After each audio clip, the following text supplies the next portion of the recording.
हरे कृष्णा राधे राधे। व्रत विधि उपाय में सभी लोगों का स्वागत करती हूँ। दोस्तों, आज की वीडियो बहुत ज़्यादा इम्पॉर्टेंट है। इम्पॉर्टेंट इसलिए है क्योंकि इस वीडियो में हम जानेंगे कि कान्हा जी की सेवा उस समय हम कैसे करें जब हम कान्हा जी को छू नहीं सकते, यानी कि घर पर जब अशुद्धता रहती है, सूतक या पातक लगी हुई रहती है, या तो फिर माता या बहनें ऐसी सिचुएशन में रहते हैं जब वो पूजा नहीं कर पाते हैं। यह क्वेश्चन मेरे पास बहुत बार आए हैं और कई लोगों को मैंने अलग अलग रिप्लाई देने के लिए भी कोशिश किया है।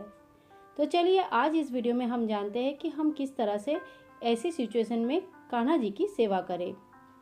सबसे बड़ी शंका और सबसे बड़ी क्वेश्चन तो उनसे आती है जिनके घर में दूसरा कोई व्यक्ति ऐसा है नहीं जो कान्हा जी की सेवा का दायित्व ले सके, या तो फिर कोई ऐसा है ही नहीं जिनको वो कान्हा जी के लिए कुछ बोल सके।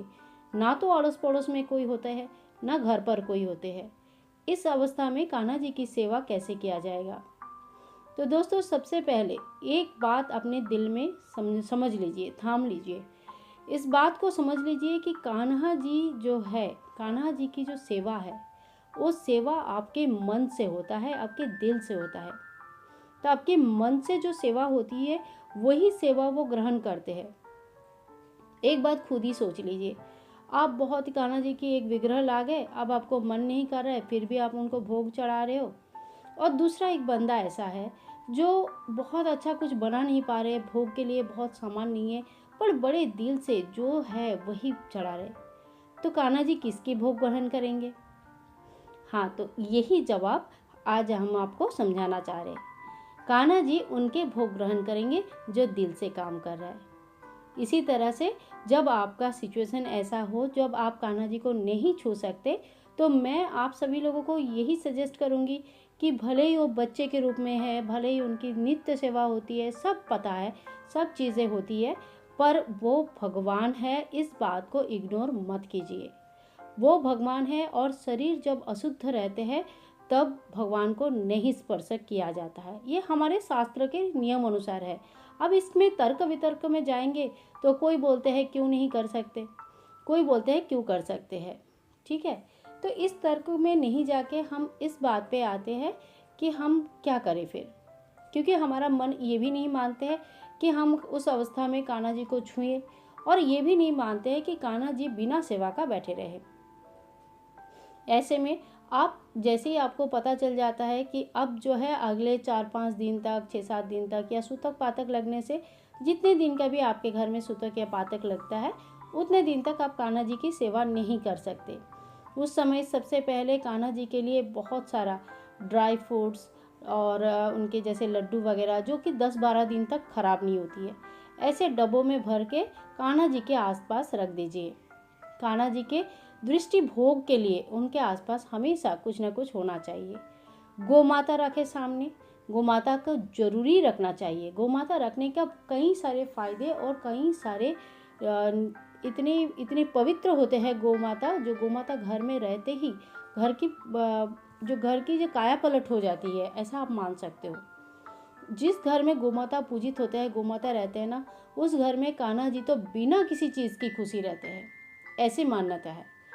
तो आप पहले तो बहुत सारा ऐसे कान्हा जी के सामने लड्डू, सूखा भोग, ड्राई फ्रूट्स वगैरह, हनी वगैरह रख दीजिए।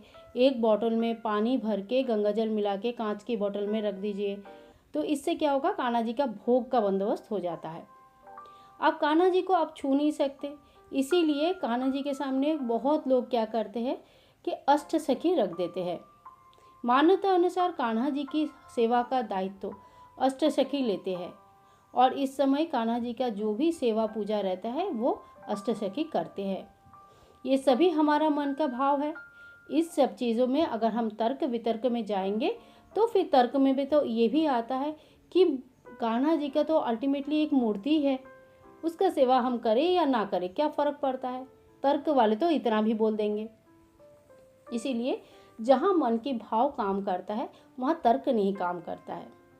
अब कान्हा जी को जब शयन दिलाना होता है तब आप कैसे शयन दिलाएंगे? मन ही मन। जैसे हम राधा कृष्ण जी का शयन दिलाते हैं, जो बड़ी विग्रह होते हैं राधा कृष्ण जी के, तो क्या हम उनको सुलाते हैं? जी बिल्कुल नहीं सुलाते हैं, क्योंकि ये बड़ी विग्रह होते हैं, और इनको सुलाया नहीं जाता है।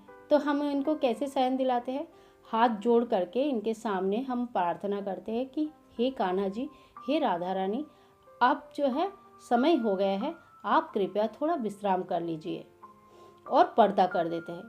तो इसी तरह से मन में कान्हा जी को बैठाए, मन में उनकी सेवा करें, और आप कान्हा जी को छू नहीं सकते, पर आपकी मन को कोई नहीं रोक सकता। स्वयं भगवान भी बोलते हैं कि तुम मेरे मन से सेवा करो, मैं तुम्हारा हूँ। तो इसीलिए मन से सेवा करें। मानसिक सेवा जिसको बोलते हैं, बहुत लोगों को ये नहीं समझ में आता है कि मानसिक सेवा क्या होता है। मानसिक सेवा वो होता है जब आप खाना भी बना रहे होते हैं तभी भी मन में कान्हा जी बैठते हैं, जब आप सोने जा रहे होते हैं तभी भी मन में कान्हा जी की छवि रहती है, जब आप नहाने जाते हैं, जब आप बाहर जाते हैं, जब आप खरीदारी करने जाते हैं, हर वक्त आपके मन में कान्हा जी बैठे रहते हैं। ये होते हैं मानसिक सेवा, जो कान्हा जी के बिना एक पल भी नहीं रह पाते हैं, वो करते हैं मानसिक सेवा। तो इस तरह से कान्हा जी का जब सेवा करोगे तो आपको बिल्कुल ऐसा नहीं लगेगा कि कान्हा जी को मैं सेवा नहीं कर पा रही हूँ, कान्हा जी तो ऐसे ही बैठे हैं, मुझे अच्छा नहीं लग रहा है। कान्हा जी ऐसे बैठे नहीं रहेंगे। कान्हा जी का सेवा, आपका मानसिक सेवा कान्हा जी ग्रहण करेंगे। सच मान के देखिए, एक बार कम से कम आप ये ऐसा इस तरह से पूजा करके देखिए और देखिए कि आपको मन को कितनी शांति मिलती है। और जब जब आपको ऐसा लगे कि मन को शांति मिल रही है, तब तब आप समझ लेना कि कान्हा जी आपकी पूजा स्वीकार कर लिए है। दोस्तों, आप सभी लोगों को अगर ये मेरा विचार अच्छा लगा है तो एक लाइक ज़रूर कर देना। चैनल से बने रहने के लिए चैनल को सब्सक्राइब करें और बेल आइकन प्रेस करना बिल्कुल ना भूलें। मिलते हैं नेक्स्ट वीडियो में, तब तक के लिए विदाई दे। हरे कृष्णा, राधे राधे। माघ माह का बहुत सारे शुभकामनाएं सभी को देती हूँ। साथ में माघ महात्म सुनना बिल्कुल ना भूलना। चैनल में हर रोज़ ब्रह्म मुहूर्त में माघ महात्म आएगा, जरूर सुनना। माघ महात्म सुनने मात्र बहुत पुण्य फल की प्राप्ति होती है। सुनाने वाले और सुनने वाले दोनों को पुण्य फल प्राप्ति होते हैं। तो अभी की वीडियो यहीं पे ख़त्म करती हूँ। हरे कृष्णा, राधे राधे।